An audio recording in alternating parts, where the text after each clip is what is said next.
Have you ever found yourself in a moment so thick with unspoken tension that the silence itself felt heavier than any word could be? A moment where you fought every instinct to fill the void, to explain, to defend, to plead, only to hold your tongue and feel a strange, unfamiliar power rise within you. We live in a world of noise, a constant barrage of notifications, opinions, and demands for our attention. We are taught that to be heard, we must be loud, that to win an argument, we must have the last word, that to matter, we must constantly announce our presence. But what if the greatest strength, the most profound wisdom, and the ultimate superpower lies not in what we say, but in what we choose not to? What if the path to clarity, respect, and inner peace is paved not with words, but with deliberate, powerful silence? The ancient Stoics, masters of the human psyche, understood this better than anyone. They knew that in the space between our impulse and our response lies our freedom. Today we will explore this forgotten art. We will journey into the heart of quiet strength and uncover how your silence can become your most formidable tool for self-mastery and emotional intelligence.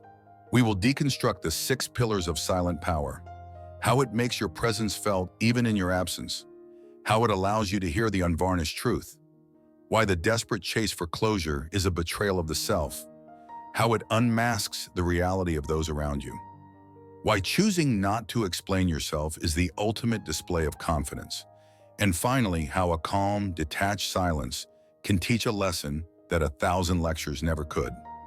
This is not about giving someone the silent treatment out of spite. This is about wielding silence as a shield, a sword, and a source of profound wisdom. And if you stay with me until the end, I will share with you an ancient story that perfectly captures how a quiet mind can triumph over the loudest chaos. Let us begin with a truth that feels almost paradoxical in our hyper-connected world. Silence makes them feel your absence.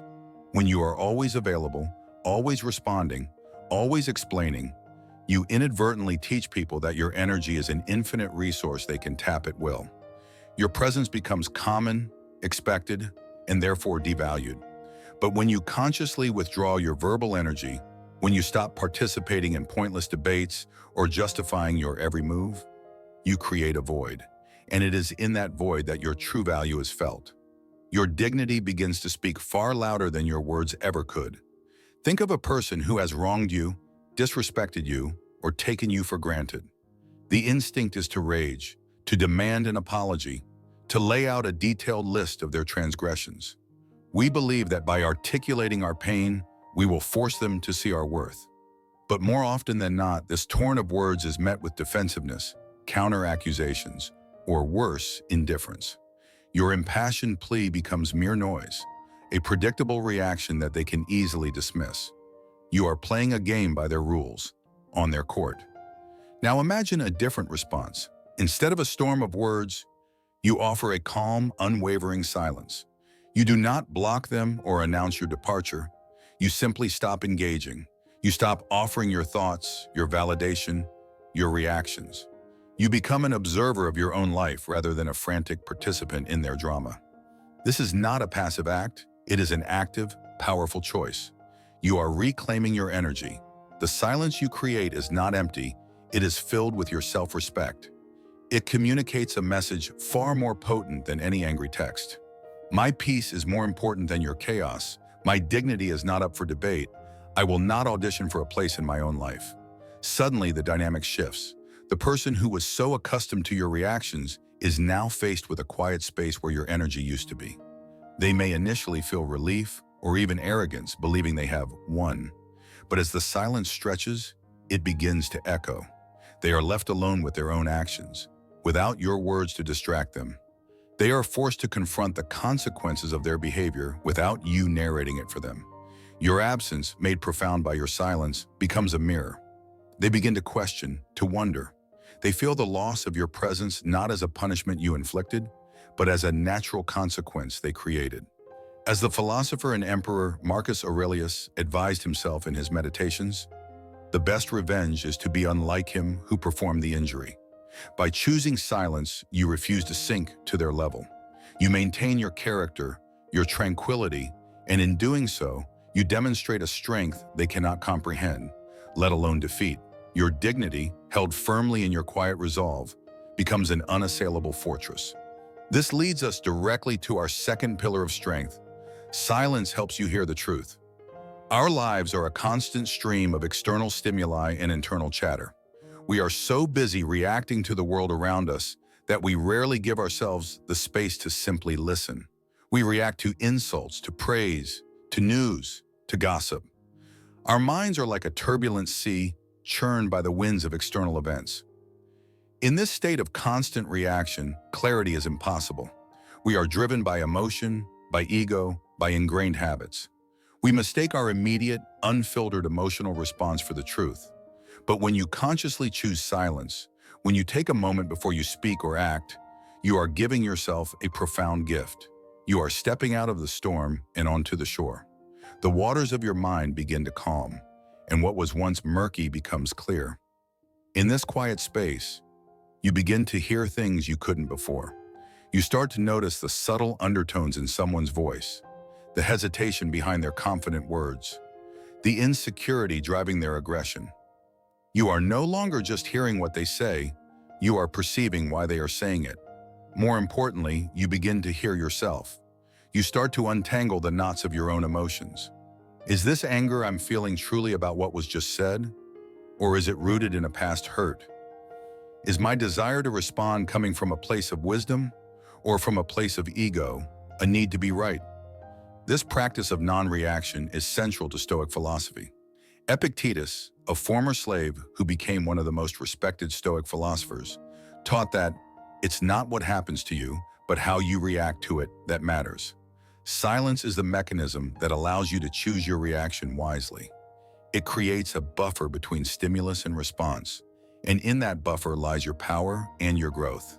When you stop the frantic need to react, you gain an incredible sense of self-awareness. You see your own patterns, your own triggers, your own vulnerabilities. This isn't about self-criticism, it's about self-knowledge. And with that knowledge comes control. You are no longer a puppet pulled by the strings of external events and internal impulses. You become the master of your own inner world. The truth you hear in the silence is often uncomfortable. It might reveal that a relationship is not what you thought it was, that a career path is unfulfilling, or that you have been complicit in your own unhappiness. But this truth, however harsh, is the only foundation upon which you can build a life of genuine meaning and purpose. Silence in this sense is not an absence of sound, but the presence of profound attention. Attention to the world, and most critically, attention to yourself. Once you begin to hear the truth in silence, you inevitably arrive at the third powerful realization. Chasing closure is self-betrayal. How many of us have been caught in this painful loop? A relationship ends, a friendship dissolves, a job is lost, and we feel an overwhelming need for an explanation. We crave that one final conversation, that letter, that text message that will tie up all the loose ends and allow us to move on. We believe that closure is something another person can give us. We think if we can just make them understand our pain, if they can just admit their fault, if they can just give us a reason, then our wound will heal. But this chase is a trap. It is a fundamental misunderstanding of where peace comes from. By seeking closure from an external source, you are handing over the keys to your emotional well-being to the very person who hurt you. You are saying, I cannot be whole until you grant me permission. My peace is conditional upon your words. This is a profound act of self-betrayal. You are abandoning your own power to heal in favor of a futile quest for validation from someone who has already demonstrated their inability or unwillingness to give you what you need. True closure is not a conversation. It is a decision. It is the moment you look at the situation with all its messy, unanswered questions, and you say to yourself, I accept this. I may never understand why it happened, and I don't need to. I am taking my power back. I am closing this chapter myself. This is what it means to walk away. Walking away is not a sign of weakness. It is the ultimate act of self-preservation. The silence that follows this decision is not a painful void of unanswered questions. It is a peaceful expanse of self-reliance. You stop replaying conversations in your head. You stop composing the perfect message you'll never send. You stop waiting for the phone to ring. You turn your energy inward, focusing on your own healing, your own growth, your own future. The Stoics taught the importance of focusing only on what is within our control. You cannot control what another person thinks, says, or does. You cannot force them to give you an apology or an explanation. But you can control your own response. You can choose to stop chasing. You can choose to find closure within. The moment you stop demanding an explanation is the moment you begin to heal. The silence you create becomes a sanctuary, a space where you can rebuild your strength and your sense of self, independent of anyone else's approval or understanding. True closure is the quiet, dignified sound of you walking away from what was not meant for you. As you cultivate this inner peace, you will discover the fourth great power of silence. It exposes reality. Words are cheap. They can be used to build beautiful facades, to weave intricate lies, to promise worlds that will never exist. A person can tell you they love you, that they respect you, that they have your back. But their words are only a script. The true story is revealed in their actions, especially their actions in the face of your silence. When you are loud, demanding, and emotional, you give people a convenient excuse for their behavior. They can blame your overreaction, your drama, your intensity. You become the focus, and their own actions are obscured in the chaos you helped create. But when you become silent, when you step back and simply observe, you remove yourself from the equation. You become a blank canvas, and against that canvas, their true colors are painted with startling clarity. A person who genuinely cares for you will be unsettled by your quiet withdrawal. They will not see it as a game, but as a sign that something is wrong. They will reach out, not with defensive excuses, but with genuine concern. They will try to understand. They will reflect on their own actions. Their behavior will be driven by a desire to reconnect and repair. Conversely, a person who is manipulative, selfish, or insincere will react very differently to your silence. They may become angry, trying to provoke you back into a fight so they can regain control of the narrative. They may play the victim, telling others how you are punishing them. Or most tellingly, they may simply disappear. Your silence gives them the green light to move on to their next source of energy, revealing that their connection to you was purely transactional. They were not interested in you, but in what you provided, be it attention, validation, or convenience. This is an invaluable diagnostic tool for your relationships. Silence cuts through the noise and exposes the fundamental truth of a person's character and their intentions toward you. As the inventor Thomas Edison once remarked, "Everything comes to him who hustles while he waits." In this context, your waiting is a silent, watchful hustle. You are not passively hoping for the best. You are actively gathering data. You are allowing people the space to show you who they are, and you are believing them. Words can lie, but the patterns of behavior that emerge in the quiet spaces you create are the unvarnished truth. This silent observation allows you to make decisions about who deserves a place in your life based not on their promises, but on their proven character. This ability to observe without reacting, to trust your own judgment based on actions rather than words, cultivates the fifth pillar of silent power, the confidence of not needing to explain yourself. We are conditioned to believe that we owe the world an explanation for our choices, our feelings, our boundaries. If you leave a party early, you must have a reason. If you decline an invitation, you must have an excuse. If you end a relationship, you must provide a detailed thesis on your decision. This constant need to justify our existence stems from a deep-seated fear of being misunderstood or judged. It is a quest for external validation. But true confidence is an internal state. It is the quiet knowledge that your choices are valid simply because they are yours. It is the understanding that you are the sole authority on your own life. When you operate from this place of inner peace, the need to explain yourself to others simply falls away. You understand that people will see you through the lens of their own experiences, biases, and insecurities, regardless of what you say. Trying to manage their perception of you is an exhausting and impossible task. Choosing not to explain yourself is not an act of arrogance or disrespect. It is an act of profound self-respect. It is a silent declaration that you trust yourself. When you set a boundary and someone demands to know why, a simple, "because this is what works for me," is a complete answer. You do not need to unearth past traumas or detail your personal philosophy to make your boundary valid. Its validity comes from you and you alone. Think of the immense energy you save when you release the burden of explanation. That energy can be reinvested into your own growth, your own goals, your own happiness. The Roman emperor and Stoic philosopher Marcus Aurelius wrote extensively about the importance of the inner citadel, a fortress of the mind that is immune to external chaos and opinion. Not explaining yourself is one of the key ways to build and fortify that citadel. It is a practice that reinforces the belief that your inner peace is more valuable than external approval. People who are secure in themselves do not require a committee to approve their decisions. They move with a quiet confidence, their actions aligned with their values. Their silence on the matter is not an admission of guilt or uncertainty. It is a testament to their self-assurance. They have nothing to prove and therefore nothing to say. This brings us to the final and perhaps most impactful form of silent power. Detached silence teaches the lesson. When someone has crossed a line, betrayed your trust, or shown you profound disrespect, the most powerful response is often to walk away calmly and completely. This is not about storming out or making a dramatic exit.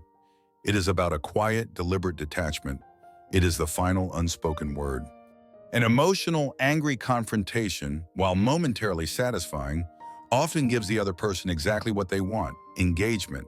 It shows them that they still have a hold on your emotions, that they can still provoke a reaction. Your anger validates their importance in your life.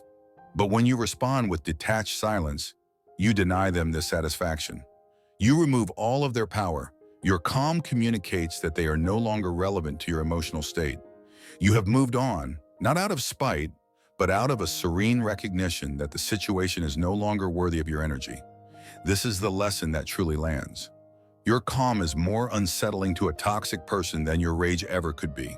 Your indifference is a more profound statement than any insult. By walking away without a backward glance, you teach them that certain actions have consequences, the most significant of which is the loss of your presence. You are not trying to punish them. You are simply honoring yourself.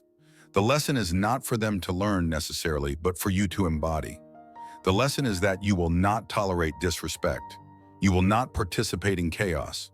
You will protect your peace at all costs.